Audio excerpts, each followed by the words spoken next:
Hi guys, my name is Anthony Cummins and I'm the author of Shinobi Soldiers. Now today we've got the special video on ninja masks.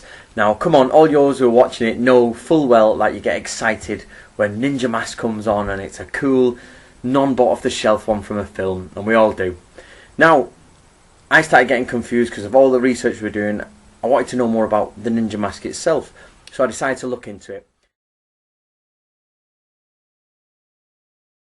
In all the Sengoku period information that I've got, there is nothing to say that the ninja mask per se ever existed. Remember that the shinobi in the Sengoku period were more scouts. Now the Edo period, this is where it starts getting interesting. About 1770, and I may be wrong on this, please help me out, but about 1770 there seems to be the appearance of the shinobi style mask in art about shinobi or thieves.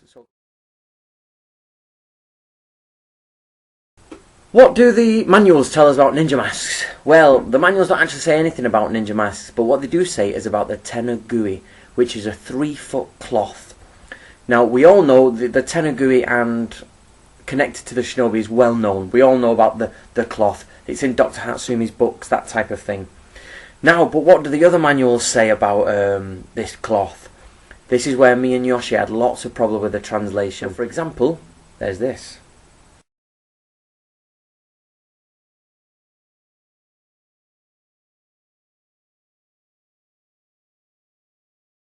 And also, or what was more difficult, is this one.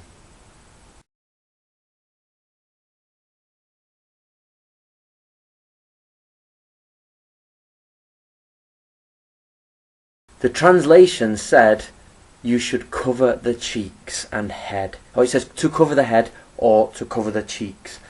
Now, this is where it gets difficult because it's traditional in Japan to have it across the face like this, and that is a traditional image of the thief, same as the shinobi mask. So you can cover your cheeks that way or you can cover your cheeks that way, we don't know. So leave that one to you. However, I've never found a tenugui used across the face in any form of art. Now the classic hood.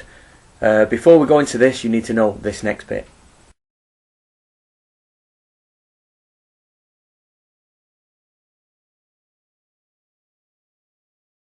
Now, to my surprise, during the research, I came across 2 pieces of Edo period garments. 2 pieces that you might be interested in. Here they are.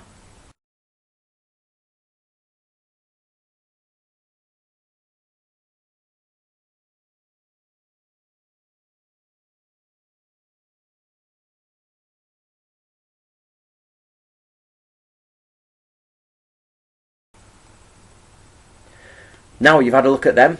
Believe it or not, they were really common in the Edo period. Now everybody tended to wear them at some point or for some reason. Now you can see that they are very shinobi-like. Now what we've got to understand is people were using these to go to brothels, to go to secret meetings, to just go through the street unnoticed, for maybe aristocracy. There was lots of reasons, but they were being used. They were used that much that the government tried to ban them, but were unsuccessful.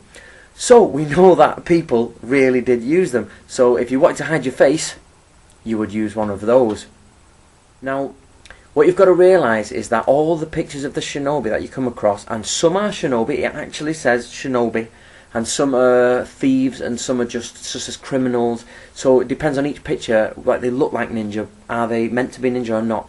The main thing is that ninjas in the Edo period, even early Edo period, well, I say early, I say mid-Edo period, are portrayed in that mask, okay? So you get 2 types of art. The first art is like this.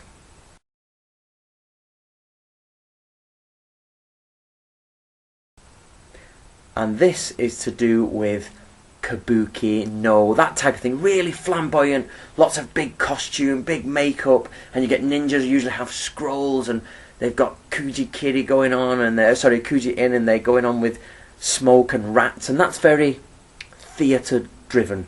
But there's the other piece of art.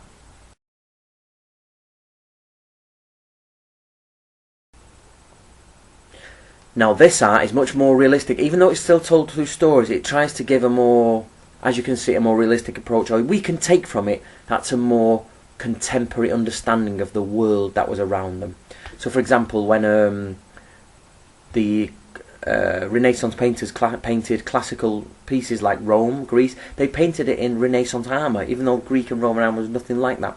So what you've got is contemporary people painting what they think the shinobi looked like. But were the shinobi contemporary to them? Yes, of course they were. Contemporary. Remember, the shinobi were active right until 1850s at least, and we know this. We know they're not as good as their counterparts, or we know that they change, but we do know that shinobi were in existence and were being used. So they're at the time, they're being used, they're in the art. So what can we conclude, really? What can we conclude? We can conclude that in the Sengoku period, we can pretty much say that the ninja mask was a no-no. We couldn't really come across it. We can say in the Edo period that there exist actual garments, actual ninja masks in various forms. They were not called ninja masks, of course, they were just masks. But they were used, and they were used by people who didn't want people to know what they were doing. So thieves, bandits, people going to prostitution dens, gambling, all the type of things that you didn't want to show to your friends, you would wear it for. So we know that A, ninjas existed. B, the headdress was there and available. 3, it was so popular it tried to be banned. And 4, that it could be bought anywhere and anybody could use it. So, we have to then realise, and it's up to you now to decide, did the shinobi who infiltrated mansions and palaces or whatever they were doing at the time, and if they were doing innin, did they use this commonly occurring mask that was there? My personal opinion is yes, but maybe I'm just dreaming and I like the old image of the shinobi. But the rest is up to you.